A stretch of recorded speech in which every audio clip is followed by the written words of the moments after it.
today's class we will discuss simplification.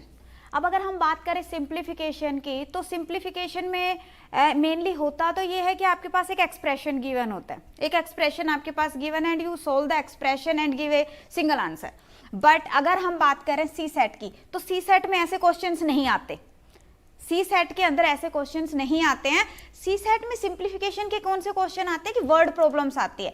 और you can say कि अगर आपने इस बार का भी पेपर देखा है, जिन जिन स्टूडेंट्स ने इस बार का पेपर देखा है 2021 का, तो उन्होंने देखा होगा कि आज जो क्वेश्चंस है कैसे हैं, स्टेटमेंट है, स्टेटमेंट के अंदर पता ही नहीं चल रहा कि क्या करना है.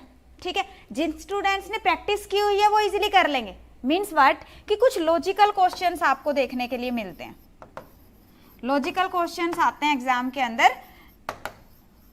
ठीक है, अब उसके अकॉर्डिंग आपने देखना है कि उस पर्टिकुलर क्वेश्चन को कैसे सोल्व करना है.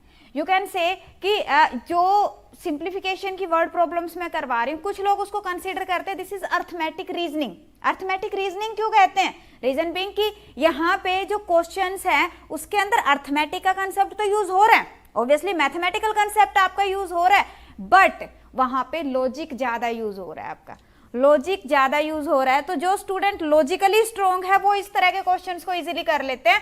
और आप ये मान के चलो आपके 8 से 10 क्वेश्चन 80 के अंदर से, 80 क्वेश्चन का आपका पेपर होता है. ठीक है, 80 के अंदर से you can expect 8 to 10 questions like this.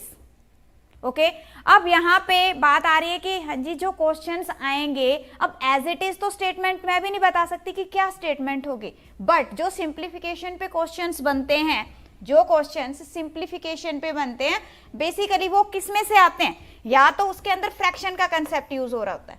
क्या होता है? There may be fraction concept, okay, और there may be some equational questions. Equational question means what कि जो स्टेटमेंट है, स्टेटमेंट को पढ़ के आप जब स्टेटमेंट को रीड कर रहे हो, इन दैट केस आप उसके अकॉर्डिंग इक्वेशंस बना लेते हो एक्स वाई के फॉर्म में. ठीक है, और जब आपके पास में इक्वेशन बन जाती है फिर आप उसको सोल्व कर लेते हैं and then you find out the answer. Okay, तो इस तरह के क्वेश्चंस भी आ जाते हैं जो कि इक्वेशन के ऊपर बेस्ड है. और कैसे क्वेश्चंस आ जाते हैं? और क्वेश्चन आ जाते हैं आपके स्क्वायर रूट पे बेस्ड क्वेश्चन आ जाते हैं. हाँ जी, स्क्वायर रूट पे बेस्ड क्वेश्चन आ जाते हैं स्टेटमेंट की फॉर्म में, तो वो भी आपके इसके अंदर इंक्लूड हो जाते हैं. और कैसे क्वेश्चन आएंगे? अब देखो, परसेंटेज हम ऑलरेडी डिस्कस कर चुके हैं, तो कुछ ऐसे भी कंसेप्ट आ जाते हैं कि पूरी स्टेटमेंट के अंदर कहीं ना कहीं कुछ परसेंटेज से रिलेटेड यूज हो रहा होता है, but that is a logical question. Okay, तो उस केस के अंदर परसेंटेज का कंसेप्ट हो सकता है, रेशियो एंड प्रोपोर्शन का कंसेप्ट हो सकता है, and there are some miscellaneous types also. Okay, that means कि जब हम सिंप्लीफिकेशन करने लगते हैं उससे पहले आपके ये सारे कंसेप्ट्स क्लियर होने चाहिए. अगर आपके ये वाले कंसेप्ट्स क्लियर हैं तो उस केस में आप ये मान के चलो कि 8 क्वेश्चंस तो आपके पक्के हैं.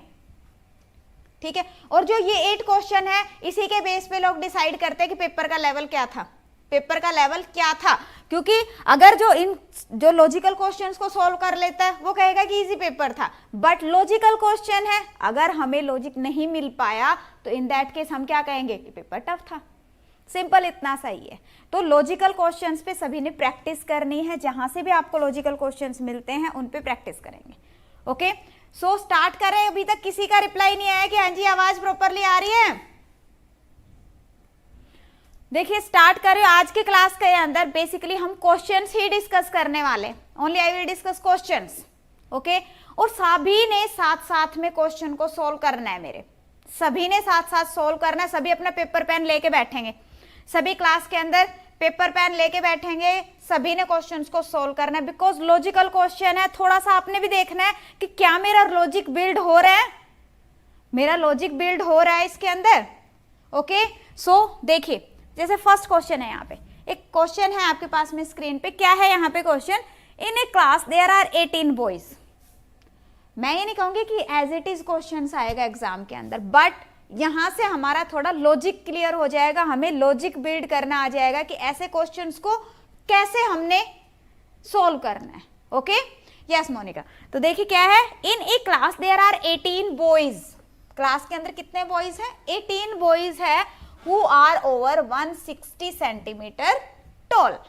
If these constitute 3/4 of the boys. अब देखो 3/4 उसने कहा, दैट मीन्स कि फ्रैक्शनल टाइप्स क्वेश्चन आ रहा है हमारे पास में. ठीक है, and the total number of boys is 2/3 of the total number of students in the class, then what is the number of girls in the class? girls कितनी हैं? this is the question.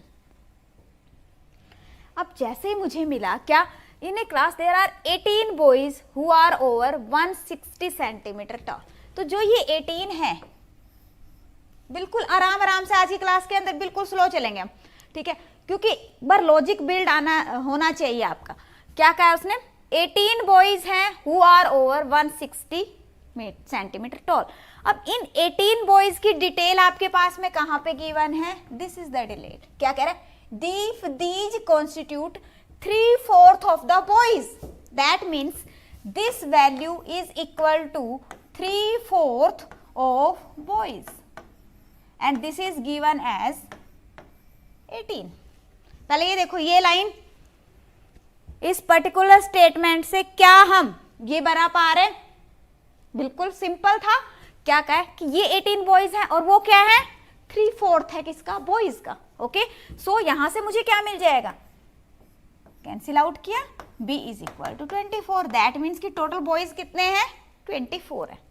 Okay, अगर question होता कि total number of boys कितने, then हमारा answer is 24.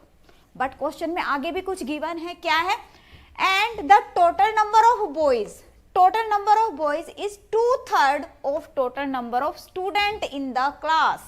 अब total number of boys कितने हमारे पास में, 24, and these 24 are is equal to what, 2/3 of the total number of students in the class. Okay, तो यहां से अगर हम देखें तो टोटल नंबर ऑफ स्टूडेंट्स कितने बन गए, total number of students are 36. Total number of students हैं 36, बॉयज कितने हैं 24, and what is our question कि गर्ल्स कितनी हैं. सो गर्ल्स कितनी आ जाएंगी, this will be 36 minus 24, that means 12 girls. कोई डाउट, हाँ जी, कोई डाउट किसी को. अब इसी को दूसरे तरीके से भी, अब मैं ये नहीं कहती कि सभी का नजरिया एक जैसा होता है. क्वेश्चन को जब आप रीड करते हो, if you are 50 students, in that case जो 50 स्टूडेंट है सब कुछ डिफरेंट सोच रहे होंगे, सभी के माइंड में कुछ डिफरेंट कैलकुलेशन चलती है. अब जैसे ऐसे भी इसको कर सकते हैं. यहाँ पे क्या क्या है, 18 boys who are 160 centimetre, number of students की दिस इज 36.